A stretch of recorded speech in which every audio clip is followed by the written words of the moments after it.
This certificate syndrome of society is getting to us where we don't even expect.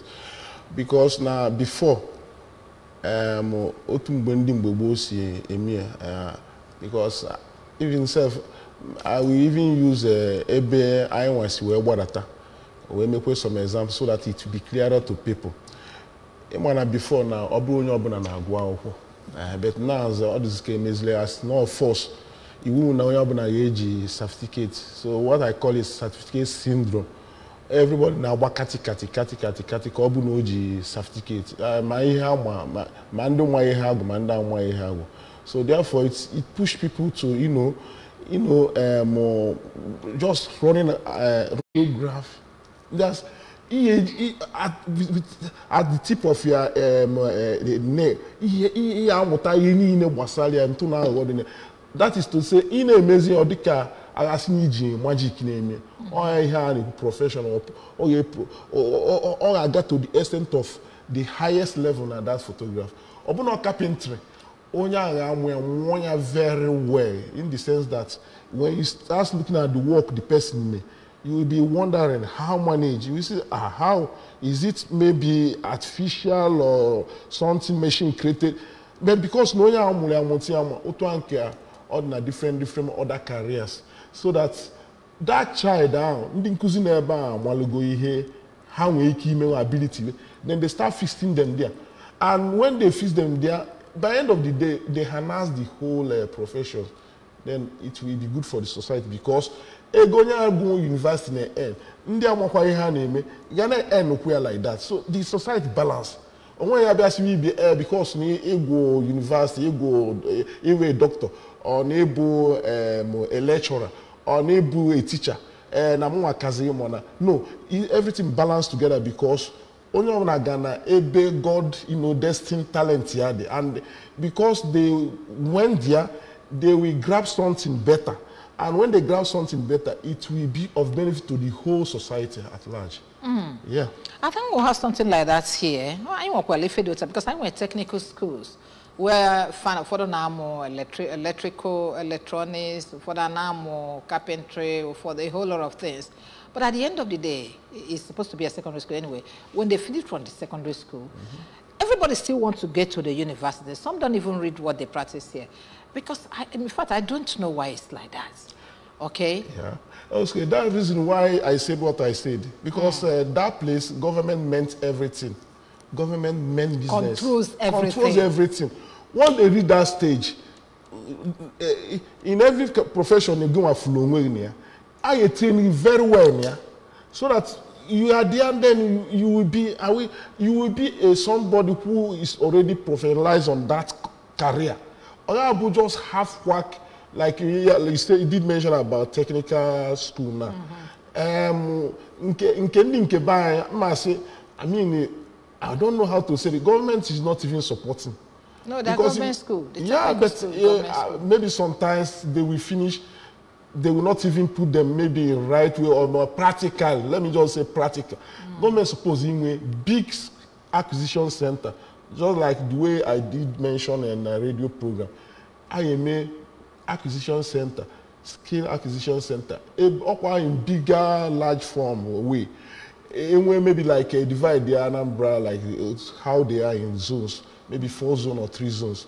In one nature zone, in one zone, in one Guata zone, then we can work with Newi zone.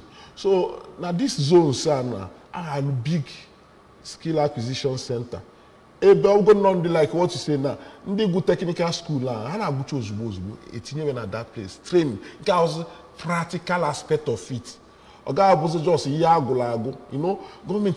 all machines. On the carpentry, all foundry machine for the tools, many things.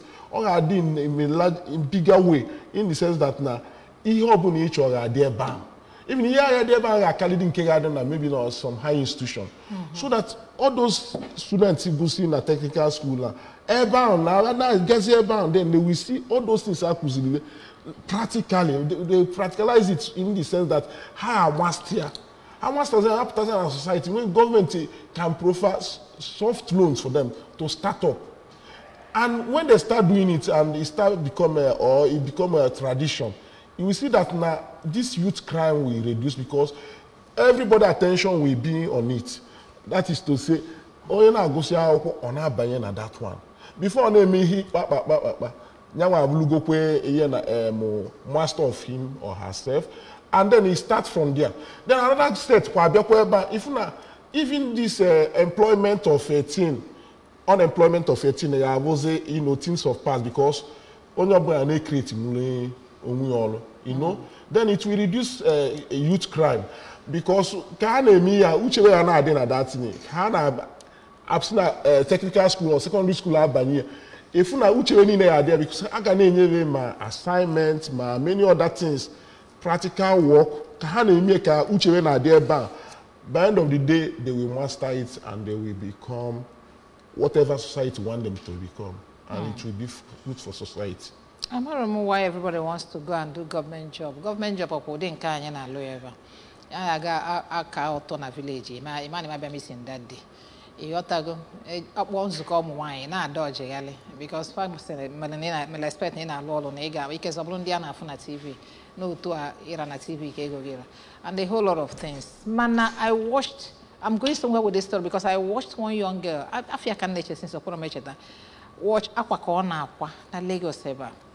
You need to see if one Aquanaka.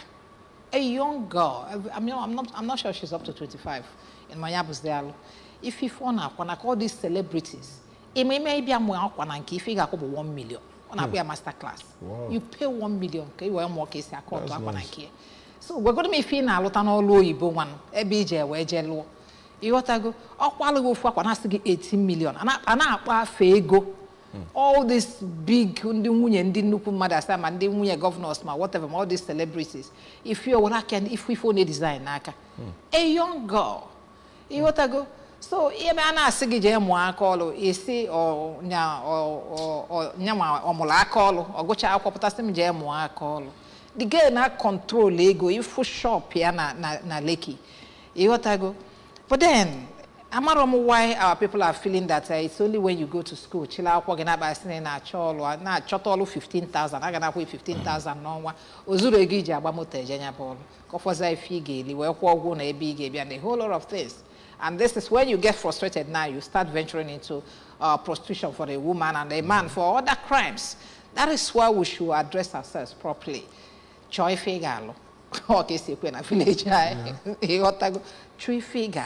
Even if you are working, there are other things you can still do for yourself to sustain yourself. More. We hear about this certification. They buy a Megi or this Asina. I go high institution and does not belong to the society. So it is high time we start addressing this issue because I of course all this thing, you know. Even self if na boy if you watch out very clearly we hear government ma society at a large because now the more RPA on editorate certificators the more they make a government here employ. If you just watch it critically, how many people can government employ now offices? Even they create good law, or one can create all from year to year, you know. So I mean, it is high time we start, redefining our way of, seeing things or way of doing things, so that the society will not, collapse. Because when all this thing name, almost boy lose. That's everywhere. So now it's high time we start now to redefine the way this society should go. Okay. He mentioned that so much. More because na radio program. The senators teacher. Because all constituents can na no chitanya. Man the House of Assembly. Each and every one of them ought to have youth empowerment program. You know, obligo do not just like how we mean in low scale. I mean, maybe like they can do it. More than I want to say. Like now, age na one place now. How on when we in one place? I go to not like farming now. Can we example farming? Because now I go the now nobody. Can you use go to farming? Can't forget to go about all that thing. They can, you know, grow tomatoes, all these hybrid tomatoes. Then they have, because yeah, with small money can need each way be there. They can grow these hybrid tomatoes like in case 6 months or 6 months, 3 months or mitago. Then when you small scale industry there, factory, eba ane me pute tomato puree. Onye need tomato. If na oyo nyelu yutu aka, yotago. Ndị yutu nke ya na grow onye, ndị nke ya na alụkwa ebe ahụ alụ, you know. Nwekwe ndị ya amụ akwụ ya amụ takwu ya esikwetu expand kwa. Ọ bụrụ ọsọ ya like cucumber na. Cucumber ya na-eme ebe niile yotago. Cucumber need tropical weather, you know. I mean, ọ bụ na create ndị a niile create empower youth na all those agricultural cultivation. If na those things get reduced to some all this level of more high institutions, so that people mama certificate money certificate kg. Go ahead. So that's it. I mean, those they are now representing people in our constituency. They can establish one skill acquisition center or the other, or even farming. It will go a long way to reduce unemployment, thereby, you know, reducing crime in youth. And the individual, I mean, maybe society at a large, Igwe in council, one way I mean, professional, lectures, maybe from time to time. Yeah. Thank you. Yeah. I think we'll take a break here. We'll take a break, and then when we return, we'll begin to conclude on the topic we are looking at this morning, which is how to use skill acquisition to curb crime among our youths. We'll take a break here. We're coming back.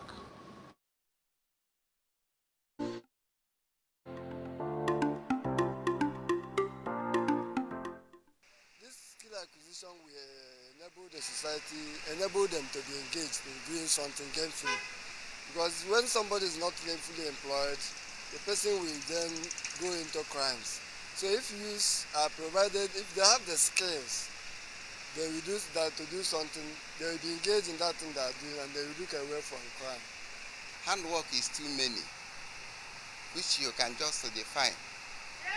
In a sense that sewing machine is handwork. Where somebody can go for printing press is handwork. Where somebody can just look of a farming system is handwork. Carpentry work is handwork. Mechanic is handwork. Mechanic of any kind, even radio or bicycle or motorcycle or motor. All is handwork. Do you understand me? So, driving is handwork. What handwork can minimize very well is this: stealing, looting of properties from here and there. In a country where there is no people having the handwork, the country is in a mess. They are not growing. Handwork is an achievement a youth can do to sustain life. Yes, it will help to reduce crime to barest minimum. Not that it will stop crime, because there is no way crime can be eliminated entirely. You understand? So the problem is that people, when they are engaged, crime will be reduced. You remember in those days when people are going for apprentice scheme, it was going on very well, and people were not involved in crime. Many people were not involved in crime. But as the days go by, people now feel that they know more. The Android came up. Other means of knowing more came up. People started engaging in what they call AP buttons, where they will make quick money. So that is the problem. But generally speaking, if government help the youth when they are engaged, the crime will be reduced to the barest minimum. Some of us human beings are crime born. They are born with crime. All different types of crime. Not because of the economic situation they face. So skill acquisition can go a long way to reduce crime. It cannot stop crime, but it will go a long way to reduce crime in our society. So that is why I commend our able governor, Professor Chuma Sofudo, for one youth, 2 skills acquisition program.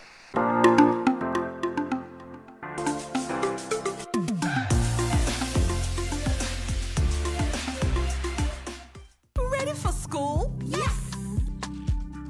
My champs, they use energy at school. I know because imagine the energy they may have used up to return home distransformed every day. Your champs need nourishing energy. Give them the new and improved Milo at breakfast. It has nutrients that support energy release to help champs get the most out of their active days. Milo! In a world hungry for goodness,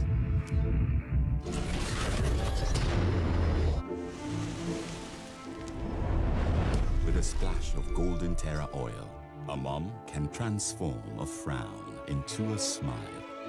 Make a lunch hour a happy hour. Change no thanks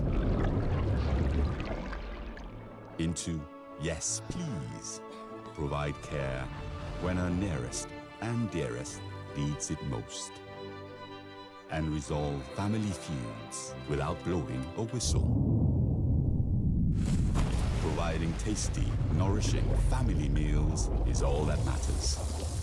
The world needs moms, because where there are moms, there is hope, happiness, and love. Golden Terra Oil, or pure love.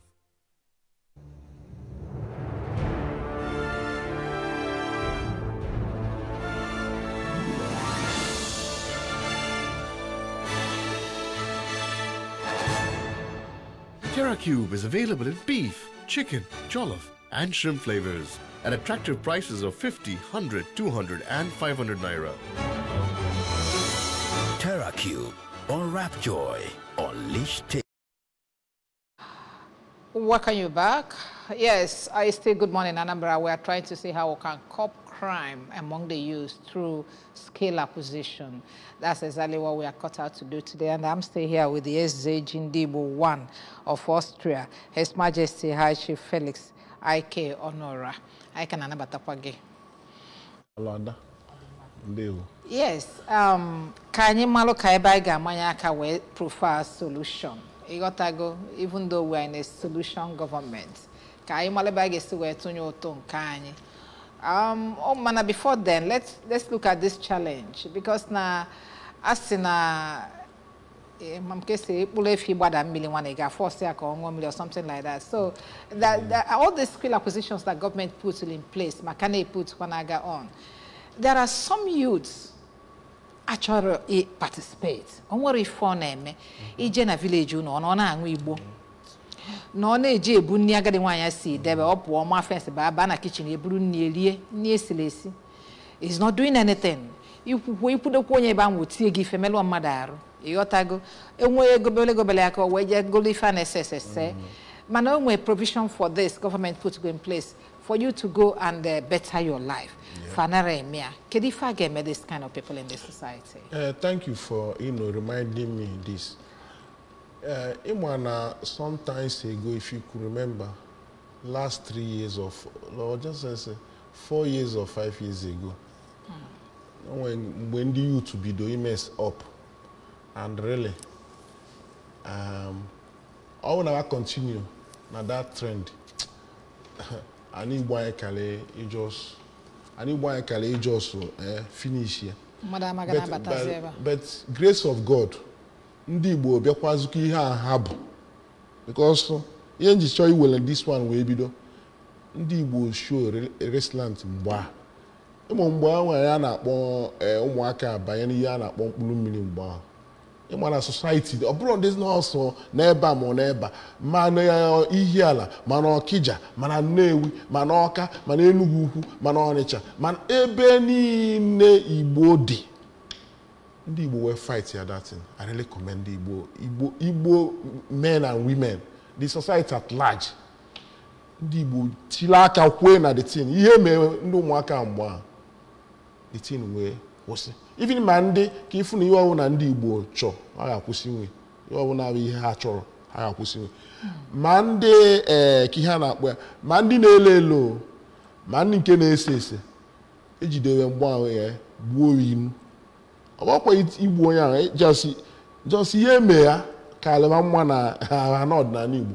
So ndị nke n'ọnụ n'ọlụkwazi ajụ nwaanyị ji wee kwu jide destin wee bido na ndị Igbo chọkwa ha emenwe amaala ndị niile PG ndị nwere PG n'obodo niile ha ma ihe ha ga-eme about this case. Ihe njisi na amụ ya eme onye ọbụla nọ na society ma onye bụ ajọ mmadụ na the society. So ndị nke ahụ ekwe ama ihe anyị eme what ka aga ọbụla like na ebe nsi enwe ike ejidesie some of those ndị nke a jụụ na agha abalị onwe ha ulu enwe ike kere agbụ inogo awụrụ just imerụ onye ahụ arụ onwe some punishments a ga-enye ndị ahụ when they get themselves they will be useful to the society. I see ọbụna abịa ka ihe ije mụọ afịa ọbụna nke a ifu onye ahụ enweta senses back then je more something yenyere aka. So na nke a ihe dele the society ọ bụ ihe a ga-asị parents more government because government anya government a ilusi na that level on this obodo ndị mmalụ ndị anyị ekwe na agha mmiri tọgbu iko ndị obodo ga-abịa malụ otu esi ya amapụ ndị amapụ out. That's ihe na-ekwe reformation. Ọ bụrụ imerụ arụ ma ọ bụ ịbịa nwe that severe punishment measure. No, it just a reform because everybody balloon in society. It depends how you harness it, you know. So now my own ubuna obodo ya mapụ those people out. Then from there ka eji wee malụ ihe a nwee ike ime. Ihe a nwee ike ime bụ ọnwụ punishment ya. Ngwa ije na nke this my friend jee mụọ mechanic adanya ga-adị ebe ahụ because ka a na-eme ka anya dị ebe ahụ ifu na onye ahụ ga-eji egwu at the beginning ọ ga-eji egwu wee banye na the team. Then from there ọ na-enweta onwe ọbarala onwe ya uru otu ahụ ka ọ ga-adị na different na ịmago nke onye nwe ike prefer solutions to each and every because it depends nke onye afụ na onye ga-emenwu ọ bụrụ inwe ike itinye onye a n'ihe ọ ga-eme like I did mention about driving na onwe ike afụ na onye ahụ driving ka ọ na-eme mana ọ kọndọktọ ka ọ na-eme asị oke ngwa ebe ịmụta gị ịnya moto mma ebunye ma moto nyabịa ịnyatawa ego ka iwere baala onwe uru ụfọdụ sef ga-ebufute dị sef si abụnye na nkịtị just ka iwere baala onwe uru so that the menace ọ na-eme na society ya akọb. So in that little way, it helps a lot. It does. Yes. It really does. And the Anambra State, yes. During the Christmas period, a whole lot of empowerments went around the places. I will cover most of them anyway. When I cover Nenugu, this guy will go Keke. The village is in Nenugu. I think they're about 28. We go Keke 28. One guy must from one village must win. So I name village by village apota. Jena the ballot only pick you bulunke village for just like that. Nice. Then care bikes, motorbikes, care zen mankendo mwa ifeja kwa. Oh man, like the thing went round the whole of the maybe also check na be fine chekota kedi fine game because now like our governor said in the past, now most of the crimes that are committed in our states are non-indigenous. It's just villages, Fabri, Ebenin, Bisasia, Ebenin, Ijide, Fawane raping, Fawane kidnapping, Fanamenka. Kedi finding one game as individuals, as in the Wobodo, not government now, as in the Wobodo to checkmate that excesses. Make a ye bulu or the job begi bubatano bodo de Mabiana maybe. it's just like what I did mention before. Here we obodo, PGs, ndị igwe, na ndị obodo at large. Even youth, we can engage, in this case now, we can engage youth. Can I check me? Because some ndị nọ n'obodo nwa ndị nọ n'obodo. You know, I na ndị nọ n'obodo, mwale ndị nọ n'obodo ahụ, then we check me very, very well. I will have the government nwere ike imenwu. Because na ndị nọ n'obodo, onye bịa n'obodo, ndị nọ n'obodo mwale. Then ọ bụ na otu amasịzili ndị ahụ, then ndị ahụ it is easy na ifish those bad eggs out. Because na ha ma ndị bụ ndị na-emebi obodo ahụ. Yeah, what you said, ndị Anambra bụ ka dịba because onye ọbụla each and average and emberia. Ọ bụrụ na ma na-etokewezi ndị Anambra nwa, but each and average ma na-engage onwe na one thing or the other. And for the bidon dirty life. An average Anambra guy cannot soil himself. Now, yes. So we can have a pete and I choose Ibu a millionaire tomorrow. You know, it's soil back here, you know. Okay, what about Unuabo landlords? Unuamo Bodo, Onyana Batabegi, Keduki gets where may go do where Malon and a poor mother, you might go to investigate that person properly. Because Nambatada affair no proposition. So before Onya bata, what are the things you need to do to ensure Onya bata break criminal? But that's the reason why he will recommend Onya recommended before because before you not bata money. Like otu one we see you got to go or Onya bata ki Nigeria because obu no suki gwa ku na no work here kuzika na you got to go. Yeah, doctor, from what the nose or see, and what be a billina, big man, whereas you match on your from Onye, Watalonia, Key, Jewel. And don't pay Anna, community policing. Or from Onya, Mali, Ebonya, Ansi. Or you community policing, and Wabuna, Onya, Mali, Bonyasi, and only course we do give a judge doing in Canada. Mokos no gwa Yezuku, Mokanagwa Yezuku ye. So therefore, yeah, just like on a rotate Otua. Imalonia. Then always an onya water wrong person because go and away is Otua. Is Otua where mal onya water ya direct Otua. Then Imana onya water ya direct who's only go and away who would respond because name alone in car. So no, in fact, the total where community police in Onya. His Excellency watch, talk what you see, and you know, do just like that slogan and you use, you know, something like that. Yeah. So if a mail like that, if na all you reduce crime, you know. But the other day, I found Gina Facebook with some children. Gina first a picture. Any business in with them? Yeah, maybe a program na station. I'm on a radio program. Okay. So it's like I mentored them that very day. So they came for excursion and I mentored them, and I think I will go to that school as my priority. Wow. Yes. I will go me no be na mara ka put na because not all zonga got the school. Even only them na no MC of that school, so it's very easy for me now.